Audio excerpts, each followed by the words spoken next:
मद देवी भागवत का चौथा अध्याय। इंद्र आदि देवताओं द्वारा देवी की स्तुति। सिद्धि की इच्छा रखने वाले जो पुरुष जिनकी सेवा करते हैं तथा देवता उन्हें सब ओर से घेरे रहते हैं, उन जया नाम वाली दुर्गा देवी का ध्यान करें। उनके श्री अंगों की आभा वाले मेघ के समान श्याम हैं। वे अपने कटाक्षों से शत्रु समूह को भय प्रदान करती हैं। उनके मस्तक पर आबद्ध चंद्रमा की रेखा शोभा पाती है। वे अपने हाथों में शंख, चक्र, कृपाण और त्रिशूल धारण करती हैं। उनके 3 नेत्र हैं। वे सिंह के कंधे पर चढ़ी हुई हैं और अपने तेज से तीनों लोगों को परिपूर्ण कर रही हैं। ऋषि कहते हैं, अत्यंत पराक्रमी दुरात्मा महिषासुर तथा उसकी दैत्य सेना के देवी के हाथ से मारे जाने पर इंद्र आदि देवता प्रणाम के लिए गर्दन तथा कंधे झुकाकर उन भगवती दुर्गा का उत्तम वचनों द्वारा स्तवन करने लगे। उस समय उनके सुंदर अंगों में अत्यंत हर्ष के कारण रोमांच हो आया था। देवता बोले, संपूर्ण देवताओं की शक्ति का समुदाय ही जिनका स्वरूप है तथा जिन देवी ने अपनी शक्ति से संपूर्ण जगत को व्याप्त कर रखा है, समस्त देवताओं और महर्षियों की पूजनीय उन जगदम्बा देवी को हम भक्ति पूर्वक नमस्कार करते हैं। वे हम लोगों का कल्याण करें, जिनके अनुपम प्रभाव से और बल का वर्णन करने में भगवान शेषनाग, ब्रह्मा जी तथा महादेव भी समर्थ नहीं हैं। वे भगवती चंडिका संपूर्ण जगत का पालन एवं अशुभ भय का नाश करने वाली का विचार करें। जो पुण्य आत्माओं के घरों में स्वयं ही लक्ष्मी रूप से, पापियों के यहाँ दरिद्रता रूप से शुद्ध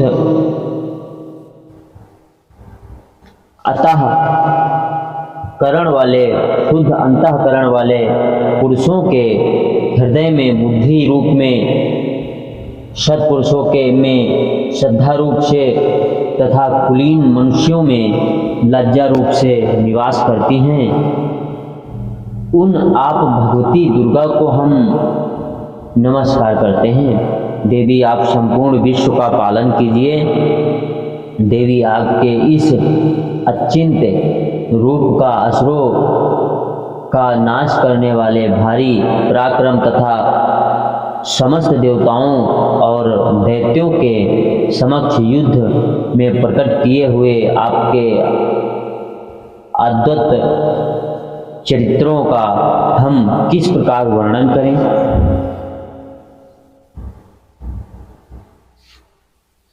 आप संपूर्ण जगत की उत्पत्ति में कारण हैं।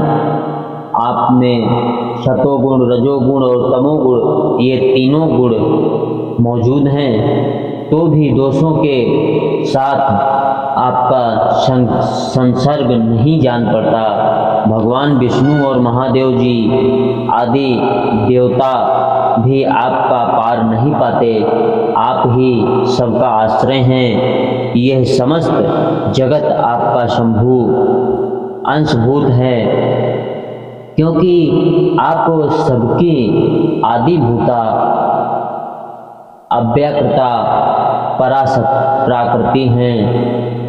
देवी संपूर्ण यज्ञों में जिसके उच्चारण से सब देवता तृप्ति लाभ करते हैं, वह स्वाहा आप ही हैं। इसके अतिरिक्त आप पितरों की भी तृप्ति का कारण हैं, अतएव सब लोग आपको सुधा भी कहते हैं। देवी, जो मोक्ष की प्राप्ति का साधन है, अचिंत्य महाव्रत स्वरूपा हैं, समस्त दोषों से रहित, जितेंद्रिय तत्व को ही सार वस्तु मानने वाले तथा मोक्ष की अभिलाषा रखने वाले मुनिजन जिसका अभ्यास करते हैं, वह भगवती पराविद्या आप ही हैं। आप शब्द स्वरूपा हैं, अत्यंत निर्मल ऋग्वेद, यजुर्वेद तथा उद्गीत के मनोहर पदों के पाठ से युक्त सामवेद का भी आधार आप ही हैं।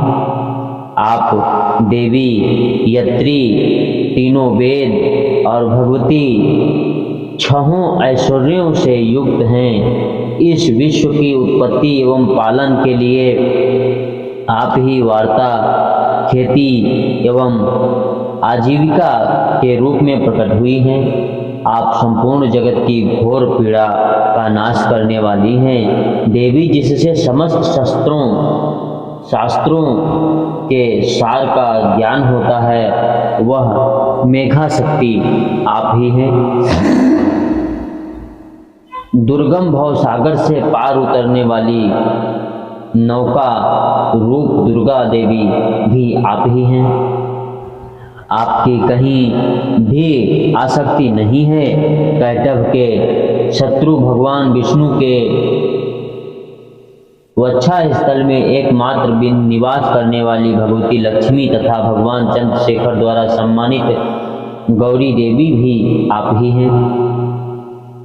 आपका मुख मंद मुस्कान से सुशोभित, निर्मल पूर्ण चंद्रमा के बिंब का अनुकरण करने वाला और उत्तम सुवर्ण की मनोहर कांति से कमनीय है,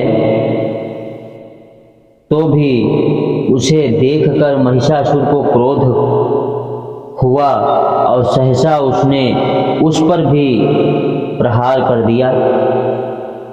यह बड़े आश्चर्य की बात है देवी। वही मुख जब क्रोध से युक्त होने पर उदय काल के चंद्रमा की भांति लाल और इतनी तनी हुई भौहों के कारण विकराल हो उठा।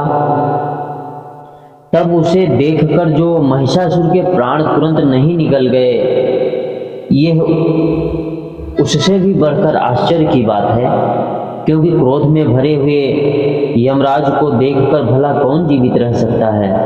देवी, आप प्रसन्न हो। परमात्मा स्वरूपा, आपके प्रसन्न होने पर जगत का अभ्युदय होता है और क्रोध में भर जाने पर आप तत्काल ही कितने कुलों का सर्वनाश कर डालती हो। यह बात अभी तक अनुभव में आई है, क्योंकि महिषासुर यह विशाल सेना क्षण भर में आपके कोप से नष्ट हो गई। सदा अभ्युदय प्रदान करने वाली आप जिन पर प्रसन्न हो रहती हैं, वे ही देश में सम्मानित और उन्हीं को धन और यश की प्राप्ति होती है। उन्हीं का धर्म कभी शिथिल नहीं होता तथा वे ही अपने हष्टपुष्ट स्त्री पुत्र और भृत्यों के साथ साथ धन्य माने जाते हैं। देवी, आपकी कृपा से पुण्यात्मा पुरुष प्रतिदिन अत्यंत श्रद्धापूर्वक सदा सब प्रकार के धर्मानुकूल कर्म करते हैं और उनके प्रभाव से स्वर्ग लोक को जाते हैं। इसलिए आप तीनों लोकों में निश्चित ही मनोवांछित फल देने वाली हैं।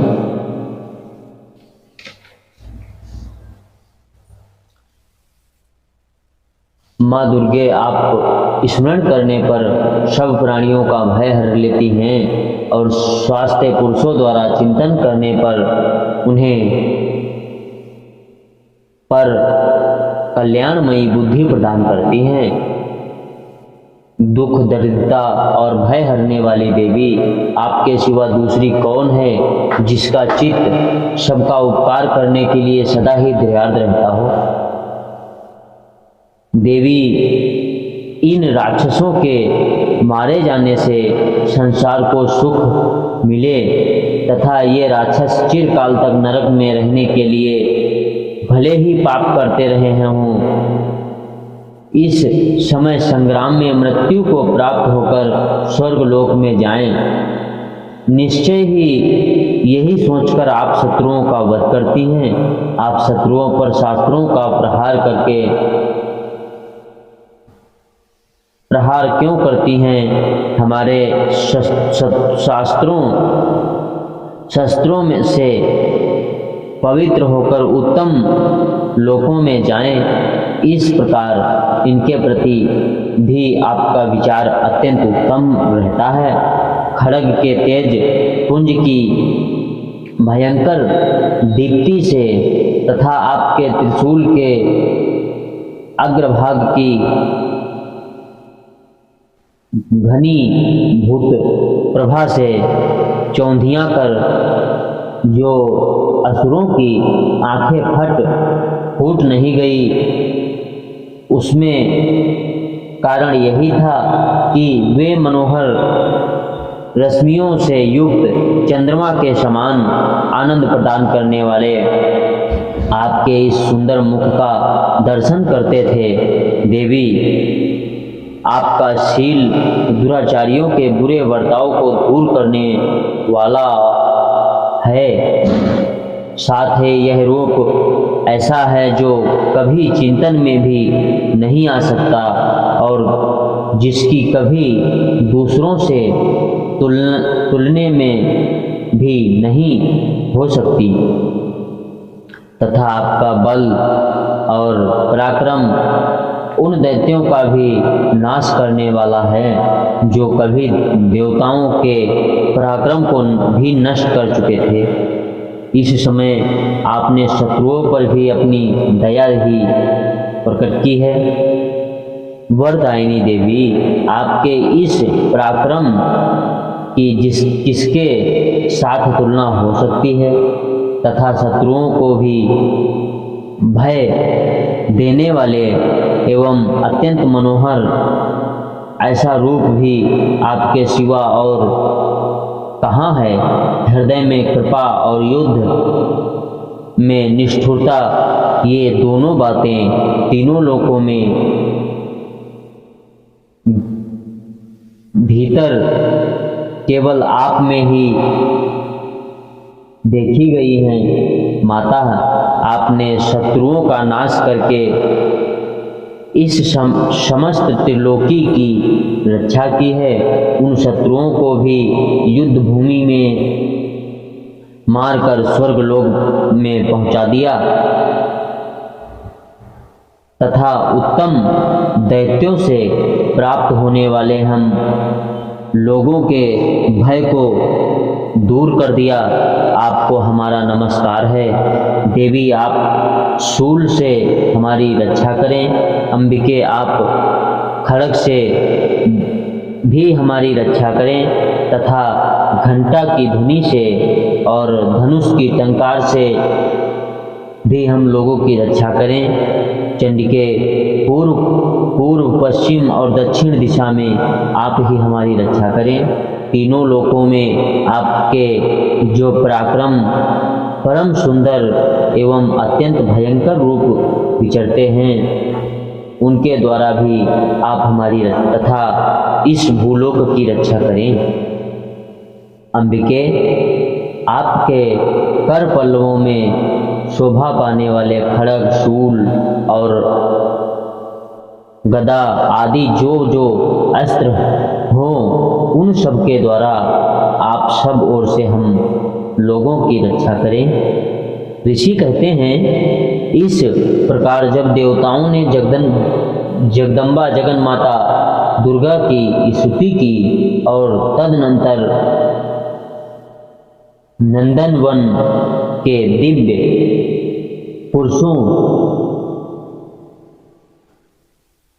पुष्पों एवं गंध चंदन आदि के द्वारा उनका पूजन किया।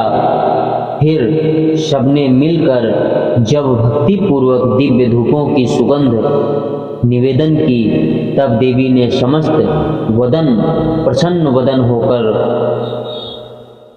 प्रणाम करते हुए सब देवताओं से कहा। देवी बोली, देवताओं, तुम सब लोगों ने मुझसे जिस वस्तु की अभिलाषा रखते हो उसे मांगो।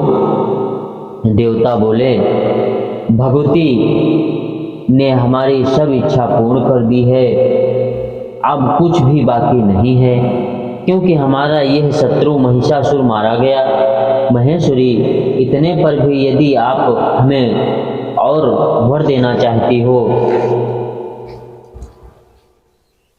तो हम जब जब आपका स्मरण करें तब तब आप दर्शन देकर हम लोगों के महान संकट दूर कर दिया करें, तथा प्रसन्न मुखी अंबिके जो मनुष्य इन स्तोत्रों द्वारा आपकी स्तुति करे उसे वित्त, समृद्धि और वैभव देने के साथ साथ ही उसकी धन और स्त्री आदि संपत्ति को भी बढ़ाने के लिए आप सदा हम पर प्रसन्न रहें। ऋषि कहते हैं, राजन, देवताओं ने जब ये अपने तथा जगत के कल्याण के लिए भद्रकाली के देवी को इस प्रकार प्रसन्न किया, तब वे तथास्तु कहकर वहीं अंतर ध्यान हो गई। भूपाल इस प्रकार